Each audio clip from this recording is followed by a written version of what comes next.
প্রিয় শিক্ষার্থীবৃন্দু, আসসালামু আলাইকুম।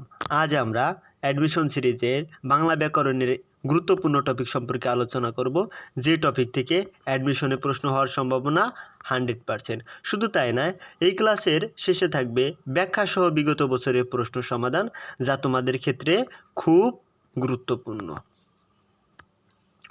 বচন সম্পর্কে জানতে হলে আগে তোমাকে বচনের গূঢ়ার্থ সম্পর্কে ধারণা পেতে হবে।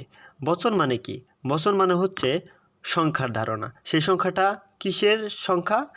সেটা হচ্ছে নাউন এবং প্রোনাউন, অর্থাৎ বাংলায় বলতে গেলে বিশেষ্য এবং সর্বনামের সংখ্যায় প্রকাশ করাকেই বলা হয় বচন। বচন শব্দটির অর্থ হচ্ছে সংখ্যা, কথা, উক্তি। বচন শব্দটির উচ্চারণ হচ্ছে ব, চ আকার, দন্ত নয় হস। বচন শব্দটির উৎস সংস্কৃত থেকে। বচন শব্দটির ভ্যুৎপত্তি হচ্ছে ধাতুবোধক চিহ্ন বস প্লাস অন। এবার আসো, বচন শব্দটি যদি শেখো বা বচন সম্পর্কে যদি তোমার ধারণা থাকে, তাহলে তুমি ঢাকা ইউনিভার্সিটি রিটেনে সহজ এবং প্রাঞ্জলভাবে বাক্য লিখতে পারবে। তার বিশেষ্যকে শুদ্ধরূপে প্রকাশ করতে পারবে, সর্বনামকে শুদ্ধরূপে প্রকাশ করতে পারবে, বাক্যকে শুদ্ধভাবে লিখতে পারবে, সংখ্যার সঠিক ব্যবহার করতে পারবে, এক সংখ্যা এবং বহু সংখ্যার ধারণা পাবে, যেটা তোমাদের অ্যাডমিশনের ক্ষেত্রে খুব গুরুত্বপূর্ণ, শুদ্ধভাবে লিখন। এবার আসো, বচন আসলে কত প্রকার হয়ে থাকে? বচন মূলত দুই প্রকার হয়ে থাকে। একটা হচ্ছে এক বচন, আরেকটা হচ্ছে বহু বচন। ইংরেজিতে একে বলা হয় সিঙ্গুলার নাম্বার, আর বহু বচনকে বলা হয় প্লুরাল নাম্বার। এই বচনের ইংরেজি হচ্ছে নাম্বার। তাহলে এক বচন কাকে বলে? এক বচন হচ্ছে একটি মাত্র সংখ্যা বোঝালে তাকে বলা হয় এক বচন। বহু বচন কাকে বলে? একের অধিক সংখ্যা বোঝাইলে তাকে বলা হয় বহু বচন। যেমন আমটি, নিশ্চয় একটা আমকে আমরা বলি আমটি, এ কারণে এটা এক বচন। আমগুলি, নিশ্চয়ই এখানে অনেকগুলো আম, আর অনেকগুলো আম হলে সেটা হয় একের অধিক, আর একের অধিক হলে সেটা হয়ে যায় বহুবচন। এবার আসো, বিশেষ ও সর্বনামের সংখ্যা প্রকাশের জন্য আমরা মূলত বচনকে ব্যবহার করি, যেটা স্পষ্ট বলা হয়েছে।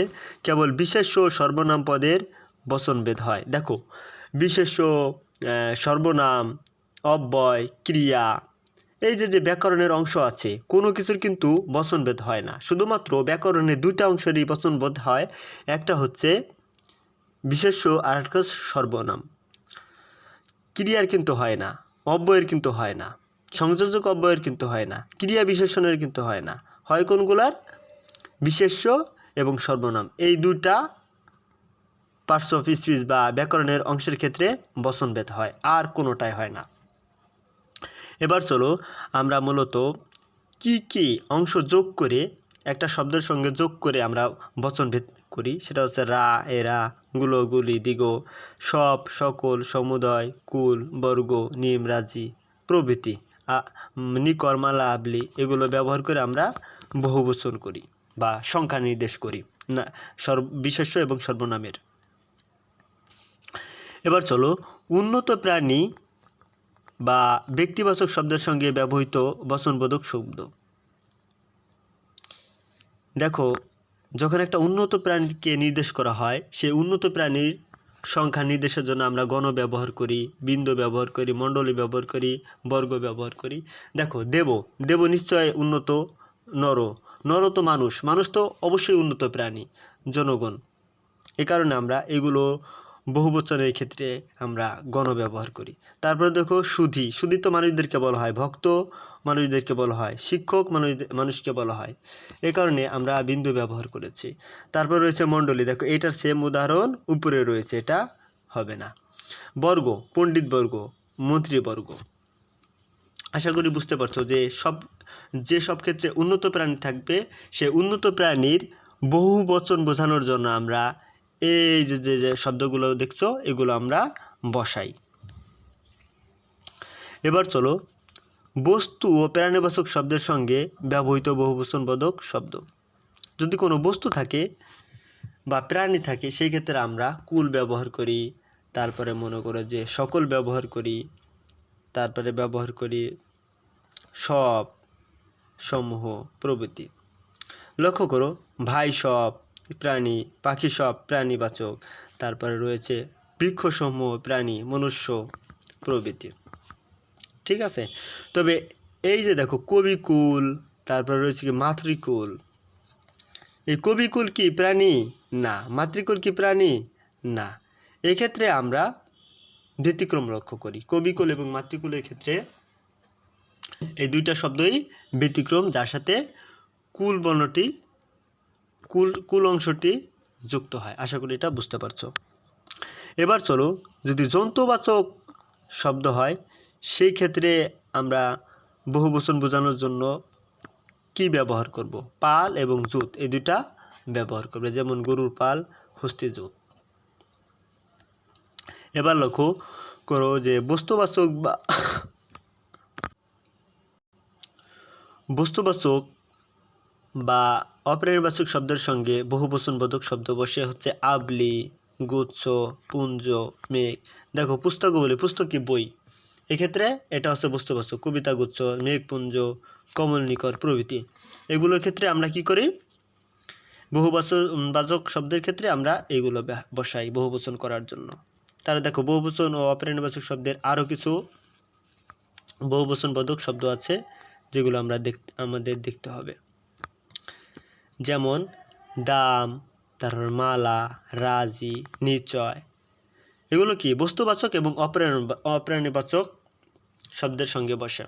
দেখো কুসুম, এটা কি বস্তু, পর্বত বস্তু, তারকা বস্তু, কুসুম নিশ্চয়, সবই কি বস্তু। এক্ষেত্রে আমরা এগুলো ব্যবহার করব। এবার চলো, এই যে আমরা কনসেপ্টগুলো দেখলাম, এই কনসেপ্ট আসলে আমাদের কতটুকু গুরুত্বপূর্ণ বা কতটুকু কাজে লাগবে তার কিছু বাস্তব উদাহরণ আমরা দেখব কিছু বিগত বছরের প্রশ্ন সমাধানের মাধ্যমে।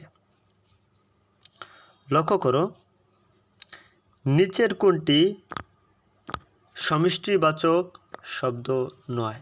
উপরের স্লাইডগুলো যে তোমরা দেখলে সেখানে দেখবা যে নিকর, তারপরে কুল, দাম, এগুলো কি সমষ্টিবাচক শব্দ। তোমরা ক্লাসটা একটু ব্যাকওয়ার্ডে গিয়ে দেখলে তোমরা পাবে নিচের শব্দটা কি সমষ্টিবাচক শব্দ নয়। এই কারণে খ নম্বর সঠিক। নিচের কোনটি বহুবচনে অশুদ্ধ ব্যবহার রয়েছে? তুমি যদি পিছনের স্লাইড লক্ষ্য করো যে পাখি সব আছে, এটা শুদ্ধ। বধূমালা আছে, পণ্ডিত সভা আছে, শুদ্ধ। কিন্তু নেত্রীর সাথে কখনো বর্গ যুক্ত হয় না। নেত্রীর সাথে যুক্ত হয় কোনটা? নেতৃবৃন্দ। আশা করি বুঝতে পারছো। এবার চলো আরও কিছু প্রশ্ন আমরা লক্ষ্য করি যে কেবল উন্নত প্রাণীবাচক শব্দের বহুবচনে কোনটি ব্যবহার করা হয়? পিছনে যে স্লাইডগুলো তোমরা দেখলে সেখানে দেখবা যে উন্নত প্রাণীবাচক শব্দের শেষে কিছু নির্দেশনা দেওয়া হয়েছে যে এগুলো ব্যবহার করতে হবে, সেগুলো দেখে আসলেই হবে। হ্যাঁ, এখানে রয়েছে সকল, নিচয়, বর্গ, মালা। লক্ষ্য করো, উন্নত প্রাণী ক্ষেত্রে আমরা ব্যবহার করি বর্গ, এটা হবে, যেমন পণ্ডিত বর্গ প্রভৃতি হইতে পারে। লক্ষ্য করো যে ব্যক্তিবাচক শব্দের পরে কি যোগ করলে বহুবচন হয়? দেখো ব্যক্তি কি উন্নত প্রাণী না? উন্নতর ক্ষেত্রে অবশ্যই আমরা গণ যোগ করব। রাশি, গোলক, গুচ্ছ কোনোটি হবে না। ঠিক আছে, হবে যেটা সেটা হবে এই গণ। আশা করি এটা বুঝতে পারছো। এবার আসো তোমাদের নিয়ে কিছু কথা। ছুটে চলো স্বপ্নের দিগন্তে স্টার শাপলা অনলাইন প্ল্যাটফর্মও তোমাদের জন্য যে যতটুকু সম্ভব ততটুকু করবে। তোমাদের অ্যাডমিশন সম্পর্কিত যে কোনো প্রশ্ন তোমরা স্টার শাপলা অনলাইন প্ল্যাটফর্মের ইনবক্সে এসে করতে পারো। যাবতীয় তথ্য তোমাদেরকে ফ্রিতে দেওয়া হবে। হ্যাঁ, আশা করি পরবর্তী কোন বিষয়ে তোমাদের ক্লাস লাগবে সে বিষয় সম্পর্কে কমেন্ট বক্সে কমেন্ট করলে ইনশাআল্লাহ ওই বিষয়ের উপরেই নতুন নতুন ক্লাস দেওয়া হবে এবং সাথে থাকো। ধন্যবাদ।